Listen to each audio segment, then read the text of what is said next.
We are very thankful to you, sir, for being in our midst. And on behalf of the viewers of Bangalore Doordarshan, I'm sure you'll be happy to spend some time talking to them, telling them about the activities of the Indira Gandhi National Open University. For the first question, could you tell us, sir, what is this distance education and its scope? It's a good question. Even though distance education today is very popular both in advanced and developing countries, I must say that a comprehensive understanding of distance education does not exist in a country like India. Many think that this is an alternative, and that too a weak alternative to conventional system. But distance education is a mode of education in its own right.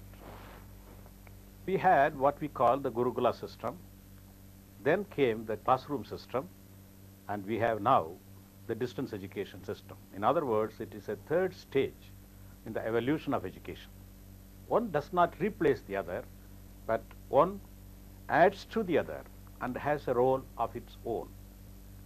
If you consider the developments in the last 5 or 6 decades, essentially after the World War II, the most important thing is the emergence of knowledge as the most dominant and versatile resource in a society.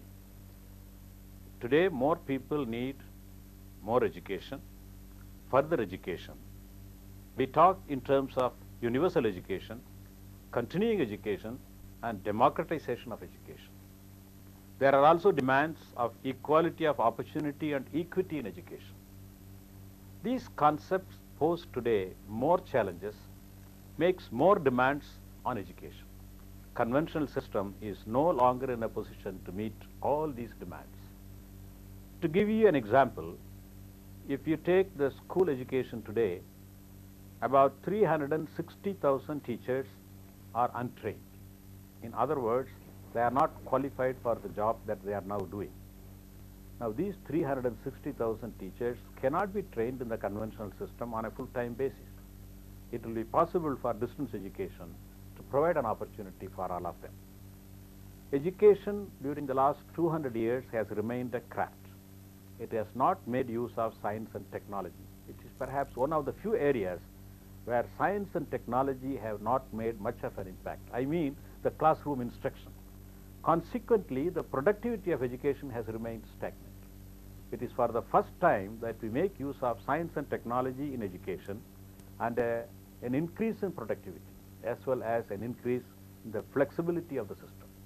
So, distance education is a mode and a system in its own right and has considerable potential to meet such needs as may not be met by the conventional system. Now, what will be the reach of the Indira Gandhi National Open University, especially keeping in view the human resource development perspective? Well, when you say reach, I must first consider the geographical spread of our program. We cover the entire length and breadth of the country. We have 170 study centers, one in Andaman and Nicobar Islands, another in Lakshadweep, and one in the far east in Kohima. So, the entire country is covered by a network of study centers. We have 16 regional centers.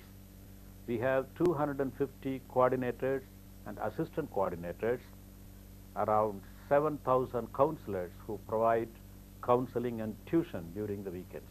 This is about our network. Coming to our educational program, I must say that come under 4 categories: arts and humanities, sciences including applied sciences, professional fields like management, education, health sciences, engineering and technology, and continuing education, which will cover almost all these areas. I have mentioned certain areas. We do offer programs in some of them. We intend to offer programs in some others. But the objective as such can also be stated very briefly as: 1, updating the knowledge of people; 2, broadening the knowledge of people; and 3, upgrading the qualification wherever that kind of a requirement exists. Now, what are the target groups you have in mind? Well, target group again is a fairly vast one, but let me put it this way. Our target group consists of those people who, for economic, social, and geographical reasons, were not able to continue their education. Not because they are not motivated, not because they are not qualified, but they were disabled by these constraints. This is one group. Number two, there are many who are already in service or who are already self-employed, and they may possibly need further education in order to be able to perform their jobs with greater competence. There is again certain groups of people who need further education and higher qualification in order to improve their promotional opportunities. To give you an example, we have large number of people employed in the library. Now we have a bachelor's degree in library and information science for those who would qualify for this degree and look forward to promotions. Similarly, we propose to introduce a degree program in nursing for those nurses who have a certificate now but would like to have a degree. Like that, I could quote a number of examples where our programs will be helpful for people to improve their promotional and career opportunities. So these would constitute our target groups in general. And the programs you offer, are these programs these programs will follow the same methodology as other universities, the conventional universities? Well, conventional universities have correspondence courses. I presume you have that in mind. Correspondence is one component in the distance education program, but that by itself does not constitute the whole of distance education program. If you take Indira Gandhi National Open University, it makes use of what we call the multimedia approach. We have the printed instruction material. These materials are prepared with great investment, making use of some of the best experts available in the country. Then we prepare audio cassettes and video cassettes. These are available in our study centers for use by the student community.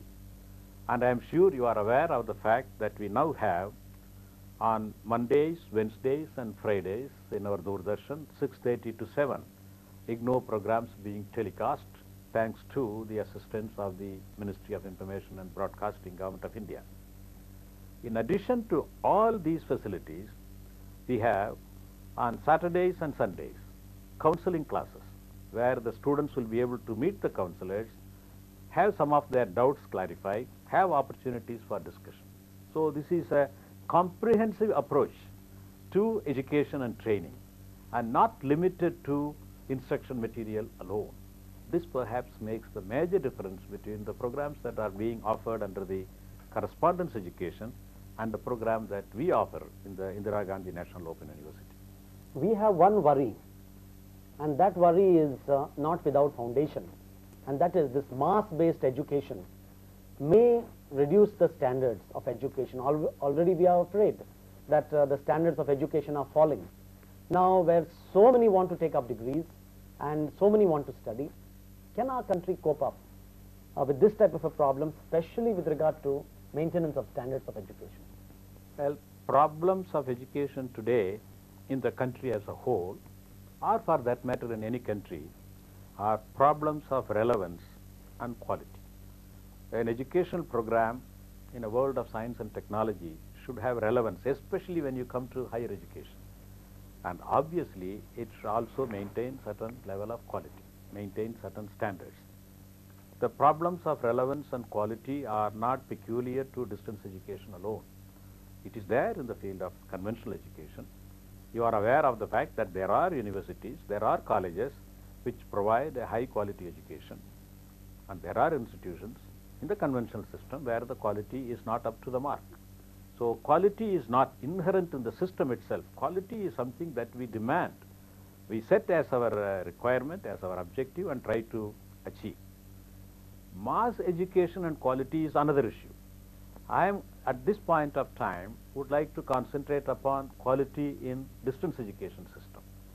Once you make sure that the curriculum and syllabi are up to the mark, you provide the necessary facilities for the individuals to learn and establish a rigorous system of evaluation in order to make sure that an individual qualifies either for the diploma or the degree as the case may be, we should be able to ensure that the quality is maintained. If you take Indira Gandhi National Open University, we have a very modern evaluation system. For each subject, we have 3 assignments. The candidates have to fulfill these requirements, submit the assignments, and we have a terminal examination. And taking into account the performance in the assignments as well as in the terminal examination, the evaluation is completed, and whether a student is qualified or not for a particular award is determined. So far, I might say, not because I happen to be the Vice Chancellor of this university, the quality that is maintained for the diplomas and the degrees has been quite good. Now, what has been the response of the students and the public to the courses that you have offered? I should say that the response is very good. The university is in its 6th year of existence, and a 6-year period is not very long for an educational institution. We already have 112,000 students. Last year alone, we admitted 42,000 students, and this year, my office colleagues tell me that we are likely to get around 120,000 applications, from whom we will take about 40 to 45,000 students. On the whole, the response is very encouraging.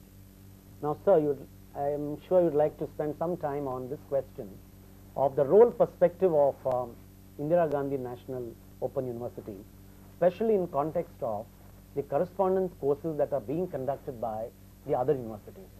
Now, the experience of Madurai, Kamaraj University, Mysore University, they have done excellent job, no doubt. But now when we talk about this type of education which you are offering, now how do you compare with those universities, and is there going to be a competition and the sort of things that happen, or are we going to reconcile the issues at a table? I don't think there is any such thing as competition. Each university is meeting the need as it exists in the country. We have 190 universities in the country today. They are not competing with each other. They are playing a role as is needed.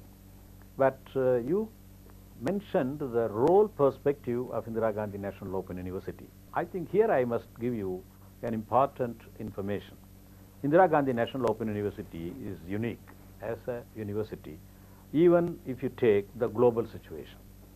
The act which established the Indira Gandhi National Open University envisages 2 roles. One, it will perform the functions of a university, but it will also function as an apex body in the country to coordinate and set standards for distance education systems in India.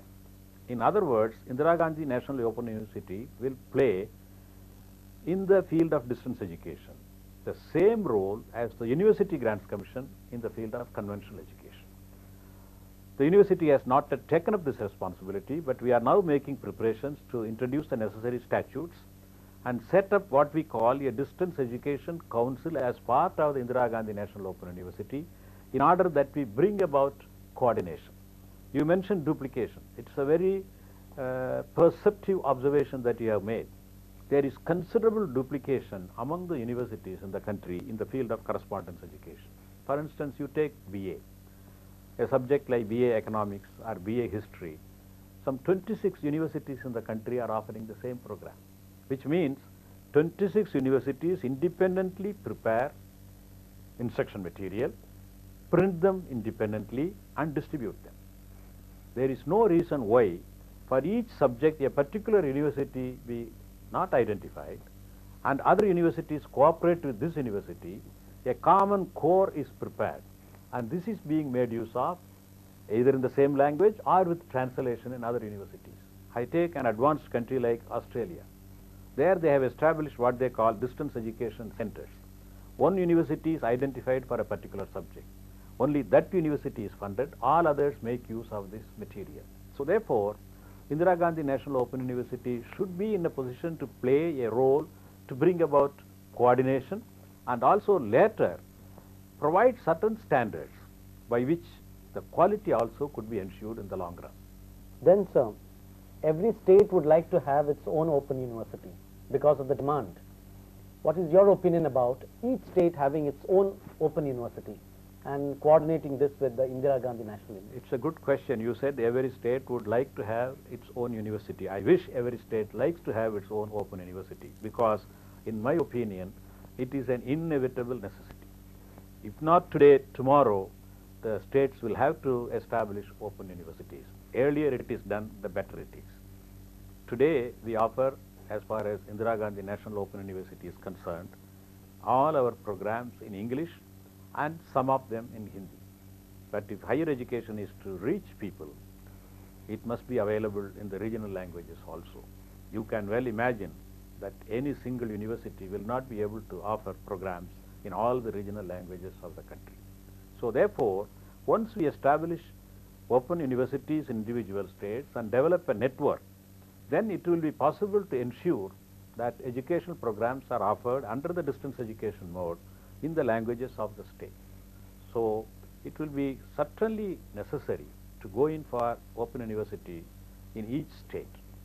I understand, sir, that Karnataka and Goa form one region or so. What is your experience about this region? I am very happy. We have 9 study centers which come under the purview of the regional center located in Bangalore. The response of the student community has been very encouraging, and I must take this opportunity to record at this point of time the very encouraging response that we get from the state government. I should express my thanks to the state government for all the help that they have been giving us, and in a way it will help to further our activities as far as Karnataka is concerned. I am very happy to make this observation on this occasion. Thank you, sir. Professor Kulandai Swami has, in his discussion today, given us a very panoramic view of the scope of distance education and the role that Indira Gandhi National University is to play for the future. This should come to all our viewers as a notice that those who want to take the advantage of the facilities available with this university should do so. We are heartened that so many of our people from Karnataka have responded to this call. Now this is a call and it is a service. The university has come to our doors, and it is for us to welcome the facilities that are being offered by this university to better our own qualification, better the standards in our own state, and certainly look to the future for greater days ahead. May I, sir, thank you for this gesture of yours of coming over here to Bangalore Doordarshan and giving your vast experience, your thoughts, and the philosophy behind the work that you have now taken up for your future. Thank you very much for being with us.